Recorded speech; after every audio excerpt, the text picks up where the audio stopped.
बातमी आहे MPSCच्या पेपर फुटीची। महाराष्ट्र लोकसेवा आयोगाच्या औषध निरीक्षक पदाच्या परीक्षेचा पेपर फुटला। या प्रकरणातील मुख्य आरोपी नंदुरबारचे आहेत, त्यामुळे पेपर फुटीचा तपास नंदुरबार केंद्रित बनलाय। पोलिसांनी नंदुरबारमध्ये कसून तपास सुरू ठेवलाय।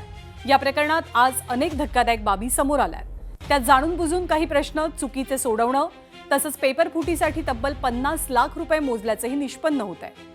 याच पार्श्वभूमीवर पोलिसांनी आता आरोपींच्या घरी सुद्धा तपासाला सुरुवात केली आहे। त्यामुळे या प्रकरणाचे आणखी काही धागेदोरे बाहेर येण्याची शक्यता आहे। त्यातून या घोटाळ्याची व्याप्ती वाढण्याची शक्यता नाकारता येत नाही।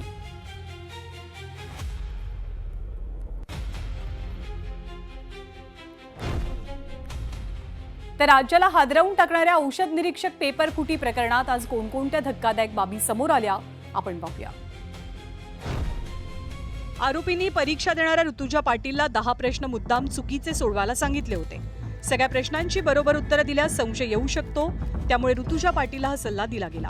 आरोपींनी काढलेल्या 284 प्रश्नांपैकी 77 प्रश्न त्यांच्या गुणांसह अगदी तसेच्या तसे परीक्षेत आले।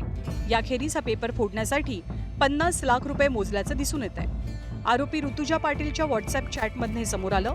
या परीक्षेचा पेपर परीक्षेच्या आधी मिळवण्यासाठी 50 लाख रुपये भरले असं ऋतुजानं सांगितलं। आतापर्यंतच्या चौकशीत 5 लाख रुपये दिल्याचं समोर आलेलं, पण आता ऋतुजाच्या 50 लाख रुपयांच्या दाव्यानं खळबळ उडाली आहे। या पेपर फुटीमुळे अनेक होतकरू उमेदवारांच्या मेहनतीवरती पाणी फेरलं गेलंय। त्यातून आता या सगळ्या प्रकरणात 50 लाख रुपयांचा व्यवहार झाल्याची माहिती आहे। त्यामुळे पेपर फुटी प्रकरणाची व्याप्ती आणखी किती वाढणार अशी चिंता आहे। त्यामुळे यातल्या दोषींना कडक शिक्षा होण्याची गरज सर्व स्तरातून व्यक्त होते आहे।